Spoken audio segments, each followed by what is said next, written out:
दोस्तों, शायद ये तो आपने भी सुना होगा कि स्टॉक मार्केट में 90% लोग अपना पैसा गवा देते हैं। हैरान करने वाली बात है ना?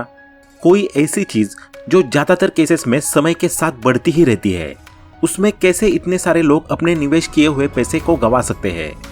अब यहाँ से कुछ लोग तो ऐसे होंगे जो तुरंत ही स्टॉक मार्केट को ब्लेम करना शुरू कर देंगे, और अक्सर यही होता आया है। लोग बिना कुछ समझे जाने अपना एक पर्सपेक्टिव बना लेते हैं और फिर उसका प्रचार दुनिया भर में करते फिरते हैं। यही रीजन है कि स्टॉक मार्केट आम लोगों के बीच में इतनी ज्यादा बदनाम है कि कुछ लोग तो इसे गैम्बलिंग ही समझ लेते हैं, जबकि हकीकत कुछ और है।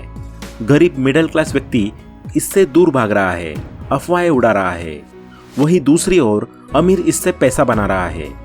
यहाँ गलती स्टॉक मार्केट की नहीं बल्कि खुद इंसान की है। ह्यूमन इमोशंस और एक्शंस की गड़बड़ी के कारण लोग स्टॉक मार्केट में राइट डिसीजंस नहीं ले पाते और वे अपनी गलती को स्टॉक मार्केट पर डाल देते हैं। तो दोस्तों, आज के इस वीडियो में हम उन्हीं ह्यूमन मिस्टेक्स के बारे में चर्चा करने वाले हैं जिनके चलते ज्यादातर लोग स्टॉक मार्केट में अपना पैसा डुबा देते हैं। साथ ही ये भी जानेंगे कि इन मिस्टेक्स को कैसे साइडलाइन करके स्टॉक मार्केट से ज्यादा रिटर्न प्राप्त किया जा सकता है। तो चलिए शुरू करते हैं। सबसे पहले हम जिस मिस्टेक की बात करने वाले हैं वो है हैविंग लिटिल और no patience. According to psychology, हम ह्यूमंस स्वाभाविक रूप से रिसेंसी बायस होते हैं, यानी कि हम अधिकतर केसेस में शॉर्ट टर्म इंसिडेंट्स को ज्यादा तवज्जो या प्राथमिकता देते हैं, जबकि लॉन्ग टर्म इंसिडेंट्स की या तो अनदेखी कर देते हैं या फिर हम उन्हें भूल ही जाते हैं। यही वजह है कि हम सभी लोग ज्यादातर डिसीजंस हड़बड़ाहट में ले लेते हैं और इसका असर हमारी लाइफ की अन्य पहलुओं की तरह इन्वेस्टमेंट रिलेटेड स्ट्रेटेजी पर भी पड़ता है।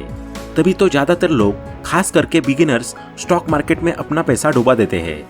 मार्केट में जैसे ही थोड़ी सी भी उथल फुथल होना शुरू होती है, लोग भी अपना 3-5 करना शुरू कर देते हैं। अगर मार्केट डाउन है तो तुरंत बिना कुछ सोचे समझे स्टॉक्स की बिक्री शुरू हो जाती है। वहीं अगर मार्केट अप हुई तो स्टॉक्स के दाम और बढ़ने के लालच में लोग महंगे स्टॉक्स भी खरीदना शुरू कर देते हैं। देखा जाए तो हर तरफ एक तरह की भेड़चाल शुरू हो जाती है। इसके अलावा कई सारे लोग ऐसे भी हैं जिन्हें ये तक नहीं पता कि अगर वे अपनी स्टॉक मार्केट की जर्नी की शुरुआत कर रहे हैं तो उनको ट्रेडिंग करनी चाहिए या फिर इन्वेस्टिंग। अक्सर नए लोग पैसा कमाने और जल्द से जल्द अमीर बनने का लालच अपने मन में लेकर शेयर मार्केट में कूद पड़ते हैं। नतीजा, जितना कमाते हैं उससे कई गुना ज्यादा गंवाना पड़ जाता है। इसीलिए तो वॉरेन बफेट जैसे कई सारे इन्वेस्टर्स लोगों को यही सलाह देते हैं कि अगर स्टॉक मार्केट से असलियत में पैसे कमाना चाहते हो तो इन्वेस्टिंग करना शुरू करो, वो भी लॉन्ग टर्म के लिए। यानी कि अगर स्टॉक मार्केट से मालामाल होना है तो पेशेंस तो रखना ही पड़ेगा। चलिए अब चलते हैं हम अपनी नेक्स्ट मिस्टेक की ओर, यानी कि मिस्टेक नंबर 2, जो है इंडिविजुअल स्टॉक पिकिंग। दोस्तों, रियलिटी अगर देखी जाए तो ऑन एन एवरेज पर्सन को ये नहीं पता कि किसी भी बिजनेस या फिर उसके स्टॉक प्राइस का इवैल्यूएशन कैसे किया जाता है।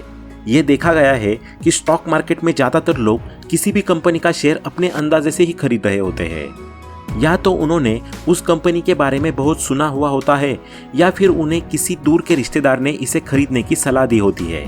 इसके अलावा सोशल मीडिया गुरुज तो है ही, जो दिन भर ज्यादा ध्यान देकर लोगों को अपने भ्रम जाल में डाल रहे होते हैं। कुल मिलाकर मेजॉरिटी ऑफ द लोग अपने द्वारा चूज किए हुए इंडिविजुअल स्टॉक पर अधिक भरोसा करते हैं। इसीलिए तो इंडिया में लोग इंडिविजुअल स्टॉक में इन्वेस्ट करना इंडेक्स फंड के मुकाबले ज्यादा पसंद करते हैं। उन्हें लगता है कि अगर वे अपनी मर्जी से कोई भी स्टॉक चूज कर रहे हैं तो वो उन्हें बाकी सभी से ज्यादा रिटर्न प्रोवाइड कराएगा, जबकि ऐसा बिल्कुल भी नहीं है। इंडेक्स फंड एक तरफ जहां आपको सबसे ज्यादा सिक्योरिटी प्रोवाइड कराता है, इसके साथ ही इंडेक्स फंड में आकर आपका पोर्टफोलियो भी डाइवर्सिफाई हो जाता है। इंडिविजुअली आप 2-4 ज्यादा 5 कंपनीज में अपना पैसा इन्वेस्ट करते हो, लेकिन इंडेक्स फंड में आपका पैसा 1-2 नहीं बल्कि 50 कंपनीज के अंदर इन्वेस्ट होता है, और वो भी कोई ऐसी वैसी कंपनी नहीं बल्कि देश की टॉप 50 कंपनीज के अंदर। इसलिए बेहतर यही है कि किसी के कहे सुने में नहीं बल्कि अपनी बुद्धि विवेक का उपयोग करते हुए अपनी मेहनत के पैसे को सेफ जगह पर इन्वेस्ट कीजिए, जहां आपको सिक्योरिटी और रिटर्न्स तो मिलेंगे ही, साथ ही आपका पोर्टफोलियो भी डाइवर्सिफाई होगा। और वैसे भी डाइवर्सिफाई पोर्टफोलियो ही तो एक सक्सेसफुल इन्वेस्टर की पहचान है। अब नेक्स्ट हम आते हैं गलती नंबर 3 पर, जो है ट्राइंग टू टाइम और प्रेडिक्ट द मार्केट। दोस्तों, जैसा कि हम सभी जानते हैं कि स्टॉक मार्केट एक वोलेटाइल चीज है। ये पूरे दिन हर घंटे वैल्यू में ऊपर और नीचे फ्लक्चुएट करती रहती है।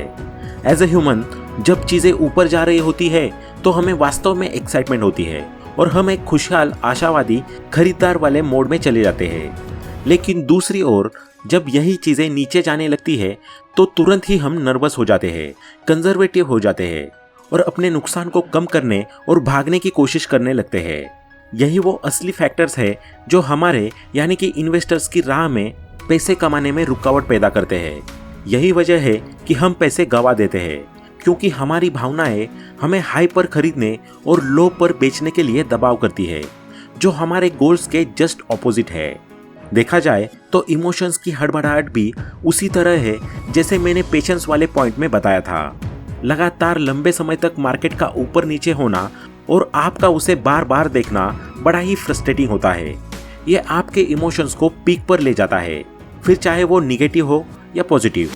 इस सिचुएशन को अवॉइड करने के लिए लोग एक टेक्निक का इस्तेमाल करते हैं जिसे डॉलर कॉस्ट एवरेजिंग कहा जाता है। यह हमें बताती है कि सिचुएशन कोई भी हो, मार्केट का हाल कैसा भी क्यों न चल रहा हो, हमें अपनी इन्वेस्टिंग करते ही रहनी है, वो भी लॉन्ग टर्म के लिए। इसके साथ ही अगर आपके पास ऐसा कोई तरीका है कि जिससे आपको बार बार मार्केट को प्रेडिक्ट करने की जरूरत नहीं पड़े और आपका इन्वेस्टमेंट ऑटोमेटिक हो जाया करे, तो यह ऑप्शन आपके लिए सबसे बेस्ट रहेगा। वरना तो आप बार बार मार्केट को देखते देखते फ्रस्ट्रेट हो जाएंगे, जिसके चलते बहुत हद तक प्रोबेबिलिटी बढ़ जाती है कि आपके डिसीजन गलत साबित होने लगे। तो अब चलते हैं हम अपनी नेक्स्ट मिस्टेक की ओर। मिस्टेक नंबर 4 जो है आईपीओस एंड स्पेकुलेशन। दोस्तों, अक्सर आपने देखा होगा कि जब भी कंपनीज प्राइवेट से पब्लिक होती है तो उस समय उनकी बहुत ही ज्यादा हाइप होती है। इस हाइप को क्रिएट करने में इन्वेस्टमेंट बैंक्स उनकी मदद करते हैं ताकि उस कंपनी के नाम का माहौल बना रहे और लोग ज्यादा से ज्यादा इन्वेस्ट करें। बस फिर क्या, जो मार्केट में नए हैं या जो लोग सुनी सुनाई बातों के हिसाब से इन्वेस्ट करते हैं, वे तुरंत अपना पैसा आईपीओ में इन्वेस्ट कर देते हैं कि आगे चलकर बेहतर रिटर्न प्राप्त होगा। लेकिन होता बिल्कुल ऑपोजिट ही है। 1 से 2 दिन तक तो आईपीओ बेहतर परफॉर्म करता है, लेकिन जल्द ही वो नीचे चला जाता है और साथ ही डूब जाते हैं आपके द्वारा इन्वेस्ट किए हुए पैसे भी। इसलिए दुनिया के ज्यादातर सक्सेसफुल इन्वेस्टर यही सलाह देते हैं कि अगर लॉन्ग टर्म वेल्थ बिल्ड करनी है तो वेल एस्टेब्लिश्ड और प्रूवन कंपनीज में ही अपना पैसा इन्वेस्ट करो। अब चलते हैं लास्ट मिस्टेक पर, जो है mistake number 5, not seeing the big picture. दोस्तों, एक लॉन्ग टर्म इन्वेस्टर के लिए सबसे जरूरी लेकिन हमेशा नजरअंदाज की जाने वाली चीजों में से एक है क्वालिटेटिव एनालिसिस या बड़ी तस्वीर को देखना। Legendary investor and author Peter lynch ने एक बार कहा था कि उन्हें सबसे अच्छा इन्वेस्टमेंट आइडिया अपने बच्चों के खिलौनों और उनके ट्रेंड्स को देखकर मिला। ऐसे ही हमें भी हमारे चारों तरफ के माहौल को देखते हुए सजग और सचेत रहना चाहिए। ऐसा इसलिए कि आज किसी कंपनी का बहुत बड़ा नाम है और वो टॉप ब्रांड्स में आती है, उसके ब्रांड नेम की ही वैल्यू करोड़ों में है। लेकिन अगर उसकी क्वालिटेटिव एनालिसिस कुछ और कहती है तो वो कंपनी अब कुछ दिनों के ही मेहमान है। कंपनी के नाम और ब्रांड वैल्यू के अलावा इन्वेस्टमेंट करते समय हमें उसका क्वालिटेटिव स्टैंड पॉइंट से भी एनालिसिस कर लेना चाहिए। ऐसा इसलिए ज़रूरी है क्योंकि अगर कंपनी के आसपास की सराउंडिंग्स चेंज हो रही है, सारा माहौल बदल रहा है, लेकिन कंपनी या कंपनी के प्रोडक्ट्स में कोई बदलाव नहीं हो रहा है, तो दोस्तों ऐसे में आपके पैसों को डूबने से शायद ही कोई बचा पाए। मान लीजिए कि 80 का दशक चल रहा है, हर तरफ हवा है कि टेक्नोलॉजी में बहुत बड़ा इन्वेंशन हो गया है और हर तरफ बस अब कंप्यूटर ही कंप्यूटर दिखने वाले हैं। लेकिन ऐसे में आप एक नामी गामी टाइपराइटर कंपनी का ग्राफ देख रहे हैं जो पिछले सालों से बहुत ही अच्छे रिटर्न देती हुई चली आ रही है, साथ ही उसकी ब्रांड वैल्यू भी बहुत ही तगड़ी है। अब ऐसे में ग्राफ और ब्रांड वैल्यू के हिसाब से आपको उस कंपनी में इन्वेस्ट कर देना चाहिए। लेकिन अगर आप लॉन्ग टर्म के खिलाड़ी हैं और बिग पिक्चर का इंपॉर्टेंस भी समझते हैं, तो आप उस कंपनी में कभी भी इन्वेस्टमेंट नहीं करेंगे, क्योंकि आपको पता है कि जल्दी ही 1-2 सालों में सभी लोगों के पास अपने अपने पर्सनल कंप्यूटर होंगे, जो कि एक एडवांस टेक्नोलॉजी है। ऐसे में टाइपराइटर को कोई पूछने वाला नहीं है, तो आप तुरंत अपना इन्वेस्टमेंट का प्लान ड्रॉप कर देंगे और एक ऐसी कंपनी के बारे में पता करना शुरू कर देंगे जो दुनिया के सबसे बेहतरीन कंप्यूटर्स तैयार कर रही है, क्योंकि आने वाला भविष्य वही है और जहां फ्यूचर है वही आपके पैसे या इन्वेस्टमेंट की ग्रोथ है। जब लॉन्ग टर्म के लिए आपका पैसा इन्वेस्टेड रहेगा तभी तो उसके ऊपर कंपाउंडिंग का असर दिखाई देगा। वरना स्टॉक मार्केट कोई जादुई पोटली नहीं है कि जिसमें डालते ही आपका पैसा 4 गुना 5 गुना बढ़ जाए। कंपाउंडिंग को अपना पावर दिखाने के लिए एक लंबे समय की जरूरत होती है, जो उसे एक लॉन्ग टर्म इन्वेस्टर या बिग पिक्चर देखने वाला रिच माइंडसेट वाला पर्सन ही दे सकता है। तो आज से आप भी अपने माइंडसेट को रिच बनाइए और 1-2 सालों के लिए नहीं बल्कि लॉन्ग टर्म के लिए अपने पैसे को इन्वेस्ट कीजिए, तभी तो आप भी बन पाएंगे सुपर रिच। तो दोस्तों, आज के इस वीडियो में इतना ही। आशा करता हूं कि आपको इस वीडियो से काफी कुछ सीखने को मिला होगा। और अगर आपने अभी तक अपना डीमैट अकाउंट ओपन नहीं किया तो अभी ही कर लीजिए। आपको फ्री में डीमैट अकाउंट ओपन करने की लिंक डिस्क्रिप्शन बॉक्स और फर्स्ट कमेंट में मिल जाएगी।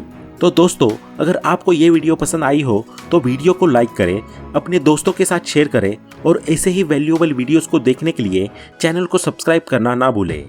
Thanks for watching.